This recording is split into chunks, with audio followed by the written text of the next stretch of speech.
ज्ञानार्भी YouTube channel में आप सभी का स्वागत है। आज की इस वीडियो में हम आपको शुक्राणु की संरचना यानी स्ट्रक्चर ऑफ द स्पर्म्स के बारे में बताएंगे कि इनके कौन कौन से भाग होते हैं। तो ऐसे रोचक जानकारी को प्राप्त करने के लिए मेरे चैनल को सब्सक्राइब करें, बेल आइकन को भी प्रेस कर लें जिससे समय समय पर आपको वीडियो का नोटिफिकेशन प्राप्त होता रहे। वीडियो को देखते समय उसे लाइक करें, अपने दोस्तों में उसे शेयर कर दें। आपके जो भी विचार होते हैं कमेंट बॉक्स में लिख दें। तो देर न करते हुए हम अपने वीडियो को शुरू करते हैं। आप हमारे साथ बने रहिए।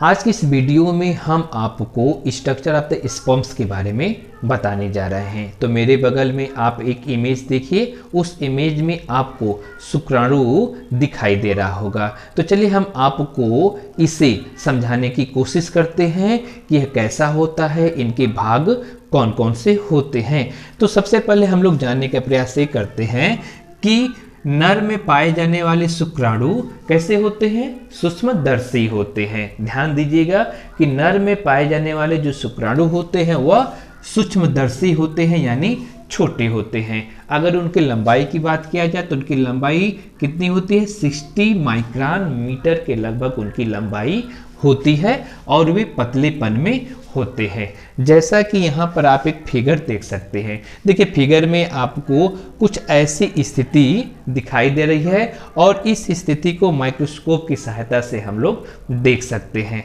अब हम बात करते हैं शुक्राणु के भागों का। तो शुक्राणु के भाग अगर देखेंगे तो यहाँ पर निम्नलिखित तरीके से 1, 2, 3, 4 भाग दिखाई देते हैं। यानी शुक्राणु के निम्नलिखित 4 भाग दिखाई देते हैं। प्रथम भाग की बात करें तो शीर्ष, द्वितीय भाग की बात करें ग्रीवा, तृतीय भाग की बात करें तो मध्य भाग और चतुर्थ है पूंछ।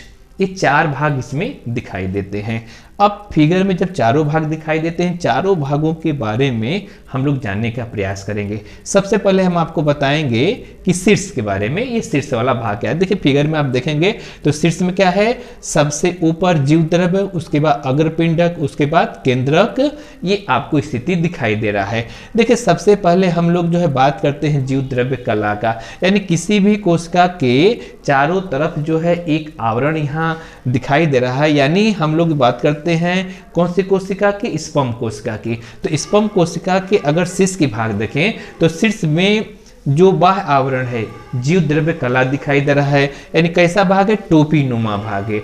अब ये टोपी नुमा भाग में जो बाह्य जीव द्रव्य हो गया, अब उसमें होता क्या है, अग्रपिंडक की स्थिति दिखती है। तो सबसे पहले हम लोग शीर्ष के बारे में जानने का प्रयास कर लें कि शीर्ष होता क्या है। तो देखिए शीर्ष को आप देखिए, यह शुक्राणु का शीर्ष भाग जिसमें एक बड़ा व अगुणित केंद्रक होता है।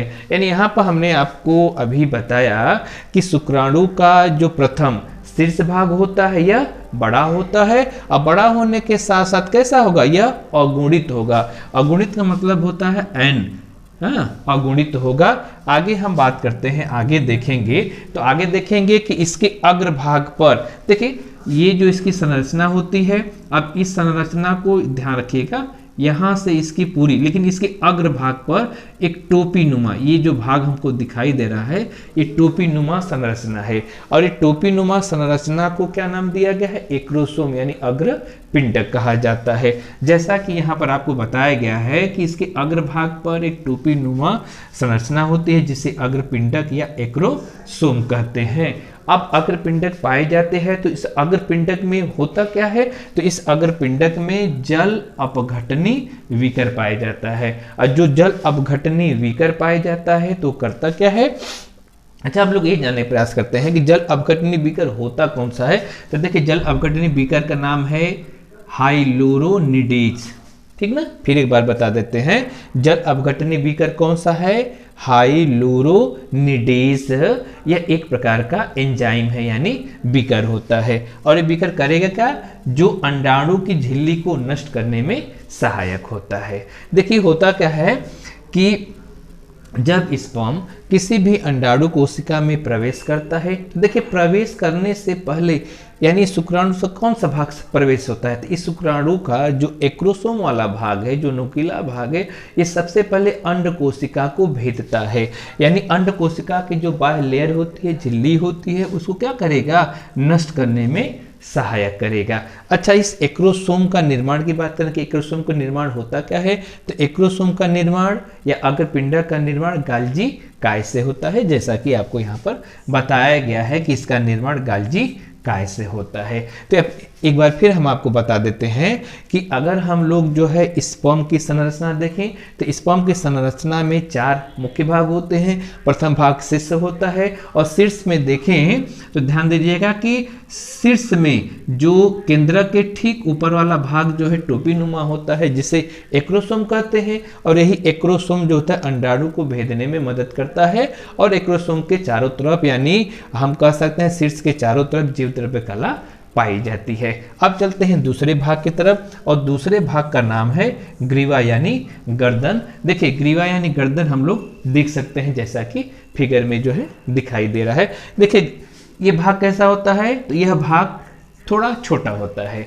यह भाग जो ध्यान रखिएगा थोड़ा छोटा होता है और इसमें 2 तारक केंद्र होते हैं। इसमें देखेंगे तो 2 तारक केंद्र होते हैं, यानी इसमें 2 तारक केंद्र होते हैं। देखिए 2 तारक केंद्र तो होते हैं, लेकिन ये करते क्या हैं, जिनमें से अग्रस्थ जो तारक केंद्र होते हैं वह ग्रीवा में होते हैं। यानी 2 तारक केंद्र होते हैं, हमने तो बताया था, और इसमें से जो अग्रस्थ तारक केंद्र होता कहाँ होगा, ग्रीवा में होगा।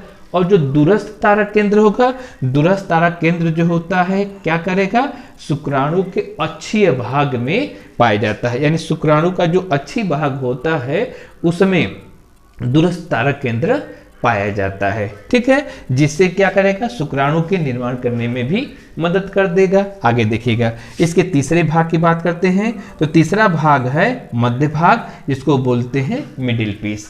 अब मिडिल पीस को हम लोग फिगर में देखें, देखिए मिडिल पीस आपकी ग्रीवा के ठीक नीचे, यानी ये मध्य वाली भाग होती है। अब ये मध्य भाग में होता क्या है, तो देखेंगे कि मध्य भाग में हम लोग देखेंगे कि इसी मध्य भाग को शक्तिगृह कहते हैं।